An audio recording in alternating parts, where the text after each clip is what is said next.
Olá, a importância das reservas particulares do patrimônio natural. Atualmente existem 1.741 destas unidades de conservação ambiental. Elas ocupam uma área de 811 mil hectares, o equivalente à soma territorial de todas as capitais brasileiras. Para falar sobre o assunto, convidamos Leide Takahashi, gerente de conservação da biodiversidade da Fundação Grupo Boticário de Proteção à Natureza e membro da Rede de Especialistas em Conservação da Natureza. Leide, a gente pode começar essa conversa exatamente pelo que eu acho assim, muito primordial. O que caracteriza uma reserva particular do patrimônio da natureza? Boa tarde, Maurício. Boa tarde a todos. É um prazer estar aqui e poder contribuir com o esclarecimento de algumas dúvidas que, porventura, as pessoas tenham, né? Então, em relação ao que você perguntou, as reservas particulares, o que caracteriza em primeira mão é a rica biodiversidade dela, ou seja, o proprietário privado ou uma empresa que tem uma área que queira transformar numa RPPN, ele tem o desejo, porém a validação ou reconhecimento dessa reserva do patrimônio natural, como o nome bem diz, vem do órgão ambiental competente, no caso nosso do Instituto Chico Mendes, em nível estadual e às vezes municipal. Então, se a gente tem o desejo de transformar esta área numa reserva particular que é perene, né? A gente pede ao órgão ambiental, na instância que a gente quer, e o órgão ambiental envia um grupo de pessoas, técnicos, para avaliar a relevância biológica da área. Se for uma área degradada, dificilmente ela será reconhecida e terá esse título, digamos assim, de reserva particular do patrimônio natural. Então, há que ter uma riqueza realmente diferenciada em termos de biodiversidade para ser reconhecida como do patrimônio natural. Isso é a maior característica de uma área. Agora, essas áreas degradadas, elas são passíveis de reflorestamento, né? de certa forma, de recuperação. Elas só poderiam ser uma reserva se fosse antes recuperada? Sim, sim. Essa é uma prerrogativa, né? Até porque senão ela não atingiria a relevância biológica na sua totalidade. Talvez ela tenha cavernas, algo que não é vegetal, mas geológico, digamos assim, que atenda parte dos quesitos para ser uma reserva, porém não na sua totalidade. Também varia muito conforme o estado e conforme o município, que hoje tem alguns municípios que declaram áreas municipais como reserva municipal do patrimônio natural, né? Certo, essa dimensão toda nesses vários níveis de administração. Agora, como é o processo para a implantação de uma área dessa, né? Quer dizer, o proprietário, ele solicita ao órgão que reconheça aquela área como uma reserva, ele ganha um certificado. Como é que se dá esse processo? Sim, essa demonstração do desejo vai se formalizando a partir do momento que ele protocola um pedido, né, de transformar parte da área ou toda a sua propriedade em RPPN, solicita isso ao órgão ambiental e o órgão ambiental faz uma fiscalização. Ali, se diz que sim, ele tem que daí promover, cercar a área, ele se compromissa, digamos assim, a alguns itens, né, que é cercar a área, proteger a área, fazer um plano de manejo que equivale ao plano diretor de uma cidade, né, de como será zoneada, dividida a área, e que usos ele gostaria de fazer na área, porque tem algumas limitações, né? Quais são essas limitações? O que é que a gente poderia ver como o que, quer dizer, até que ponto o proprietário pode dispor desta área, digamos assim? Sim, ele pode, por exemplo, usar de forma indireta a maioria no sentido de receber visitação turística, recreativa, educativa, isso não é um impeditivo. A exploração de uso dos recursos de uma forma direta, isso ele tem que fazer numa parte, um percentual de, se não me engano, hoje 10% da área, ele pode fazer alguns experimentos e fazer uma exploração direta, mas a grande maioria da área, ele tem que manter a conservação. Então, tem uma limitação de uso. Certo. Há alguma algum incentivo fiscal, federal, municipal, estadual, enfim, existe alguma forma de incentivo tributário mesmo para que os proprietários cuidem dessas áreas? Existem, mas precisam ser melhoradas na realidade, né? Existe hoje a isenção do ITR, que é relativamente pequena comparado aos gastos com manutenção, vigilância e tudo mais, né? Então, tem a isenção do ITR, tem uma priorização, digamos assim, do Fundo Nacional do Meio Ambiente, quando ele lança editais e tem recurso para financiar propostas dentro dessas áreas, tem. E às vezes aparece escrito que tem prioridade em crédito bancário, mas eu já cheguei aí em algumas para questionar e a gente não obteve essa informação, ou seja, o banco desconhece. Certo. Agora, porque, na verdade, há um custo alto de manutenção dessas áreas, ou não? Como é que a gente está falando em termos de custo? Depende do que existe dentro da área. No nosso caso, a Fundação Grupo Boticário está fazendo 32 anos esse ano e a gente tem uma das reservas desde 1994. Então, ao longo desses quase 30 também, 27, 28 anos... Só um minutinho aqui. Ao longo desses anos, a gente investiu bastante. O dinheiro da aquisição acaba sendo pequeno, porque a implementação da área e também a manutenção anual tem um custo elevado conforme a infraestrutura que a gente tem. No nosso caso, no Morato, a gente tem 7, 8 edificações, um centro de visitantes, a gente tem um auditório para capacitação das pessoas em diferentes cursos, temos uma casa de hóspedes, alojamento para pesquisadores. Então, isso vai encarecendo a manutenção e até a manutenção da própria equipe, não é só a infraestrutura. E a gente tem, essa reserva nossa no litoral do Paraná tem 2.350 hectares e temos uma outra no Cerrado, aí perto de vocês, em Brasília, de quase 9.000 hectares. É uma grande área de cerrado, com chapadas, com nascentes, né, de água maravilhosas. Então, a gente tem um gasto bastante elevado em termos de manutenção anual dessas duas reservas. Porém, a gente tem uma mantenedora, que é o Grupo Boticário, né? O problema maior das RPPMs há uma vontade do proprietário até para deixar para a família e para a sociedade como todo o planeta, para o planeta, esse legado, que é uma área bastante conservada. Mas a manutenção encarece, é cara e exige não só um cuidado especial, mas, sobretudo, essa vigilância, né? O poder público não tem hoje um efetivo e até mesmo equipamento para realmente nos garantir essa vigilância. Então, as RPPMs têm que se organizar para proteger também de invasão, caça, né? Conforme a localização, a situação é mais grave. Vocês têm essas duas reservas, né? No Paraná e aqui no município de Cavalcante, aqui em Goiás, né? A reserva do Paraná vocês abrem para visitação, a do Cerrado não. Por que essa diferença? Há alguma... Por que essa diferenciação de uso dessas áreas pelo grupo? É mais por conta da demanda, na realidade, né? Porque a nossa reserva em Cavalcante, ela fica da sede administrativa municipal 95, 100 quilômetros de chão. São 3 horas de carro. E antes de chegar a Cavalcante, quem sai de Brasília já chegou em Alto Paraíso, em São Miguel, em vários outros lugares com inúmeras cachoeiras tão bonitas quanto aquelas que a gente tem lá.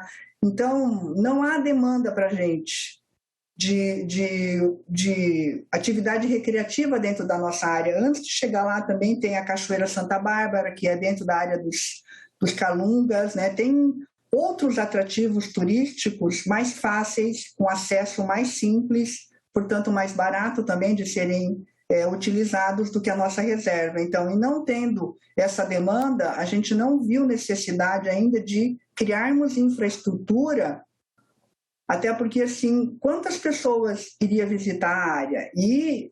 Ou receber pessoas visitantes, a gente faz sempre com muito cuidado também o ordenamento, né? Por conta de segurança, tudo que a gente faz dentro da nossa reserva no Morato também é planejado com muito cuidado. E ali, como é uma área de quase 9.000 hectares, só a nossa equipe são 8 pessoas hoje lá dentro, né, no tombador. E aqui no Morato nós temos 13 pessoas, fora terceirizados que nós contratamos conforme a temporada também a necessidade. Então, o oferecer atrativos turísticos e criar infraestrutura encarece sobremaneira a manutenção de uma unidade. Então, a gente tem que fazer isso com muito cuidado também. Vocês utilizam essa área aqui em Cavalcante para pesquisas sobre espécies do Cerrado, sobre a fauna e a flora do Cerrado, né? Como é que são feitas essas pesquisas? Que pesquisas são feitas lá?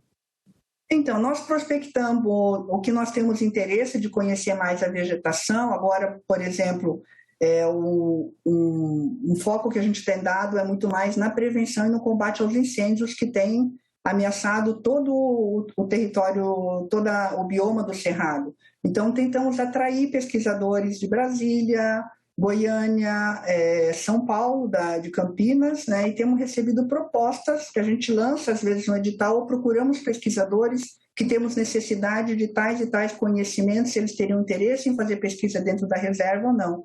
E agora mesmo nós estamos em vias de finalizar todo um processo de seleção em parceria com a Fundação de Amparo à Pesquisa do Estado de Goiás, a FAPEG, né? Lançamos um edital, um desafio, que está buscando soluções para agregar valor às cadeias da sociobiodiversidade do Nordeste goiano, assim como prevenir e combater os incêndios com mais eficiência. Fizemos essa parceria com a FAPEG e estamos buscando e vamos apoiar soluções para esses grandes desafios, digamos assim, do Nordeste goiano e que vai contribuir como geração de conhecimento e aplicação para outras áreas também do Brasil, né?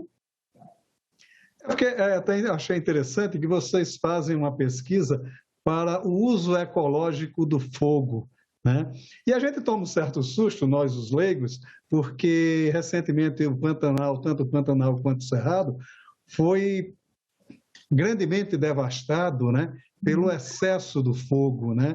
Quer dizer, como é este uso ecológico do fogo? Então, é o que a gente fala tecnicamente de um manejo integrado do fogo, ou seja, é usar o fogo para acabar com ele mesmo. Então, eles falam técnicas de contrafogo, muitas vezes, ou às vezes abrir determinadas faixas como se fossem estradas para que o fogo não transponha essa barreira que não tem material vegetal seco, né? Quando não há material inflamável, o fogo vai se extinguindo.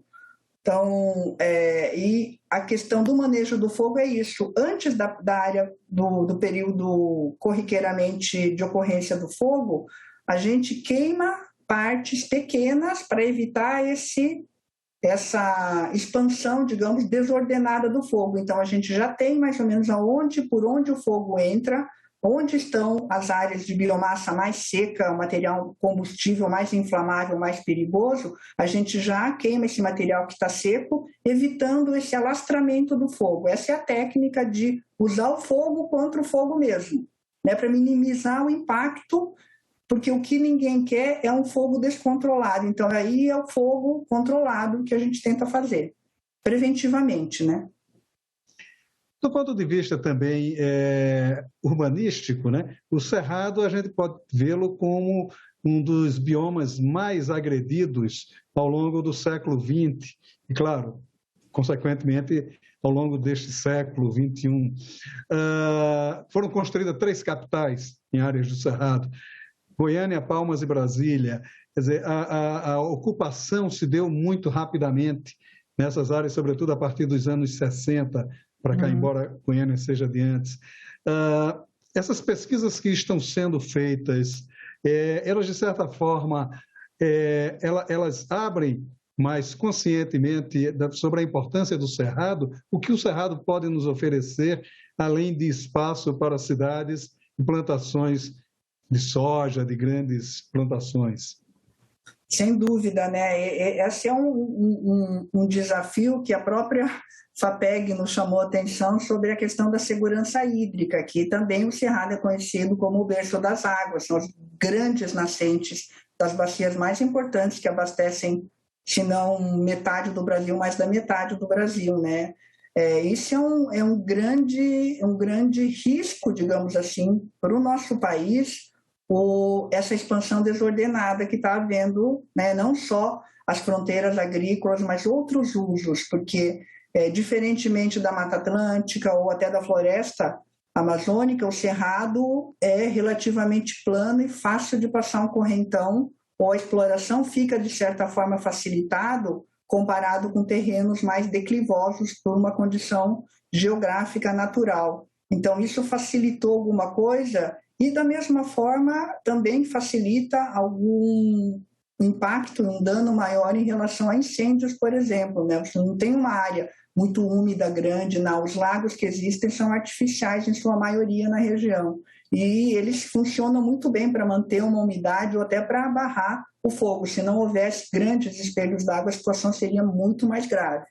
Então, eu acho que sim, tenho certeza que sim, que há um reconhecimento da importância do cerrado para a manutenção da segurança hídrica, alimentar, né? E que realmente acho que a maior parte das pessoas que desconhecem essa relevância, que aqui no Brasil a gente fala muito de floresta atlântica e mais ainda ultimamente, né, de floresta amazônica, da região amazônica, mas o cerrado é um bioma igualmente ameaçado.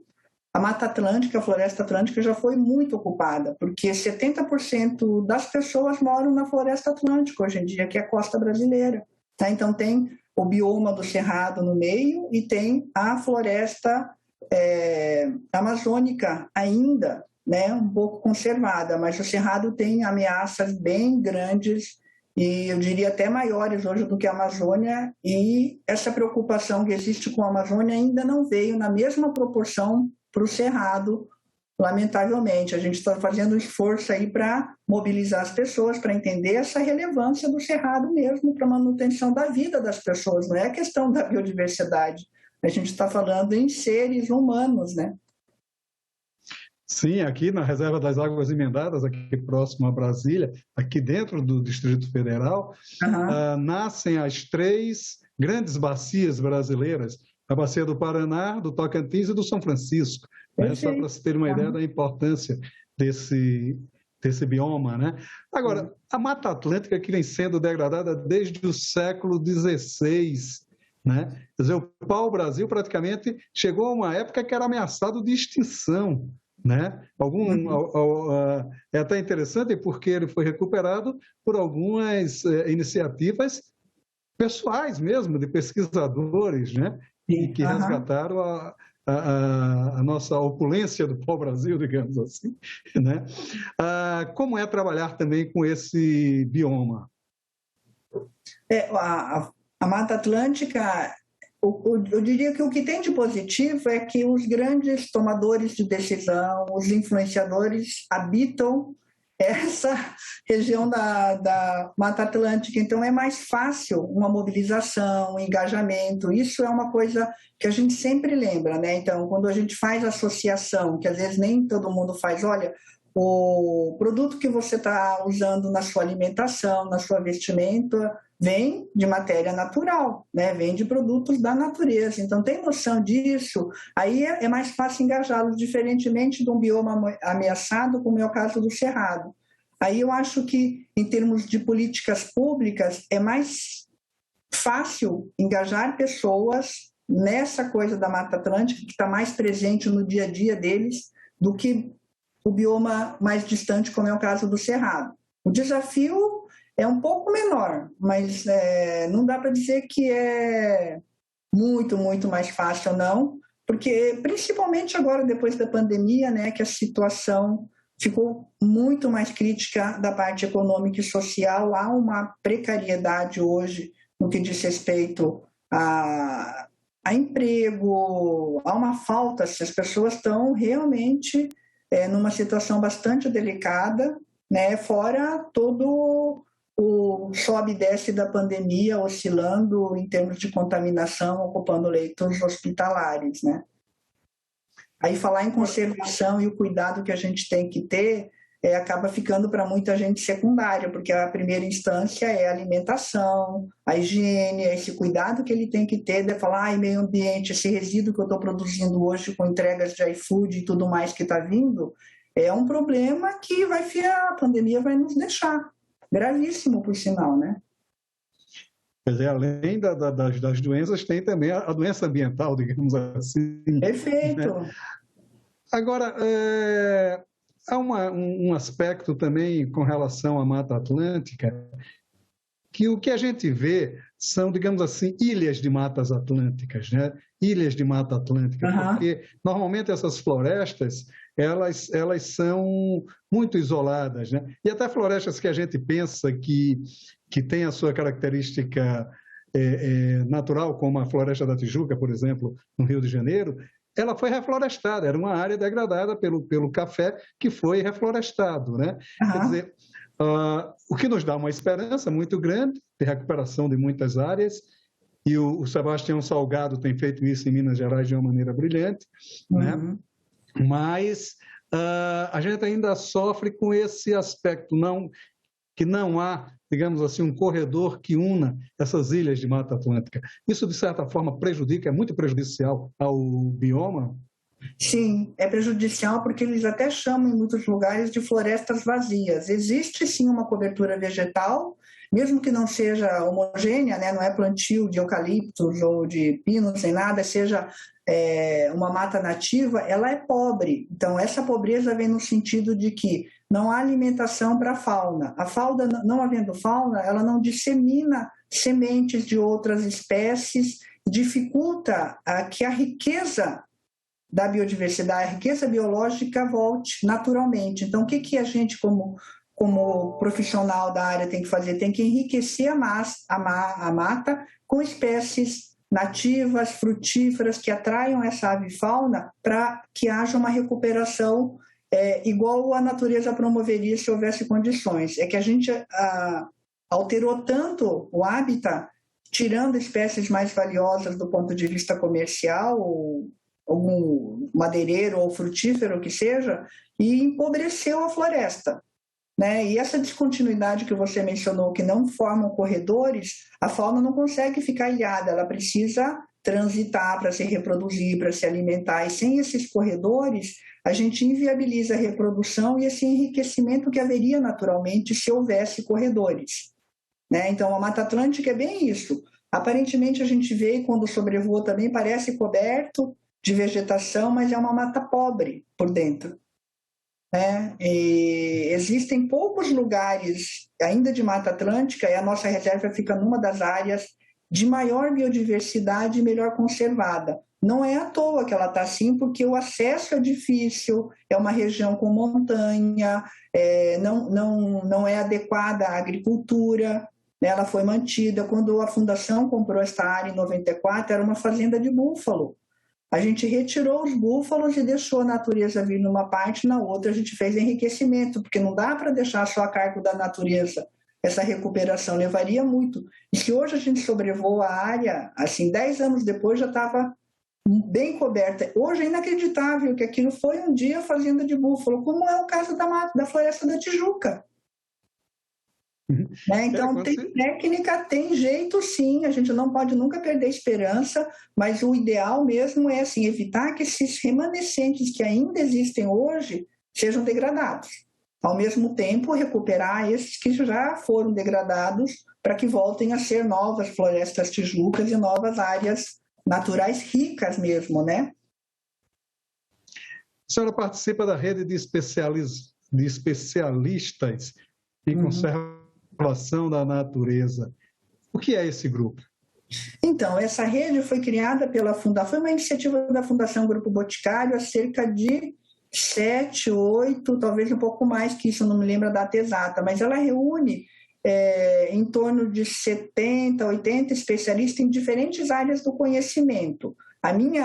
O meu nome ali na lista é para falar não só de RPPN, como de conservação, de turismo, que foi a grande parte dos meus estudos até entrar na fundação, né? A questão do turismo em unidades de conservação. Tem muitas pessoas que falam de mudanças climáticas, então é uma rede com interesses comuns em divulgar o seu conhecimento, trocar ideias, discutir, trazer à tona, ou seja, a discussão sobre conservação da natureza em diferentes áreas do conhecimento. Então, a gente escreve artigos, a gente é provocado pela Fundação para escrever artigo, fazer uma manifestação, né? Realmente divulgar o conhecimento, engajar mais pessoas e facilitar que as pessoas que às vezes não são da área tenham interesse, que ela tenha um conhecimento de uma forma mais simplificada, para não falar o cientifiquez, como a gente brinca de vez em quando, mas tornar mais agradável até a discussão dos assuntos tão relevantes como é a conservação da natureza, né? E para o futuro, quer dizer, há alguma perspectiva de expansão dessas áreas de conservação por parte da Fundação? De ampliação, você diz? Sim. Nesse momento, não. A gente tem um conselho curador, né, que nos direcionou que a gente realmente implementasse as áreas antes de adquirir ou ampliar áreas em outros biomas. Então, nós não temos um direcionador nesse momento de ampliar áreas, mas tudo que diz respeito a conservar melhor, a implementar mais ações efetivas de conservação, a gente continua fazendo em parcerias com outras instituições, como é o caso da FAPEG, a FAPESB agora, Bahia, também nós temos uma parceria com a Fundação de Amparo à Pesquisa. A do Paraná a gente já tem há 8 anos com a Fundação Araucária. Então, nada mais do que engajar outros setores que não habitualmente às vezes estão ligados à parte de conservação, mas trazê-los somando o esforço que a Fundação tem. Assim é a RPPN, na verdade. A RPPN é um esforço do proprietário privado somar, contribuir com o poder público na conservação da biodiversidade. Por isso que é uma categoria tão diferenciada em termos de Brasil, quando comparada com outros países que têm a mesma categoria, mas de forma diferente, né? Tá ótimo. Muito obrigado pela sua entrevista aqui ao nosso Cidadania. Eu é que agradeço, Maurício. É um prazer e fico à disposição para quando quiser outro tipo de informação ou esclarecimento, tá bem? Tá ótimo. Muito obrigado. Obrigado a vocês. Se você quiser rever esta ou outras entrevistas do Cidadania, é só acessar nossa página na internet senado.leg.br/TV ou o canal da TV Senado no YouTube. Obrigado pela sua audiência e até o nosso próximo Cidadania.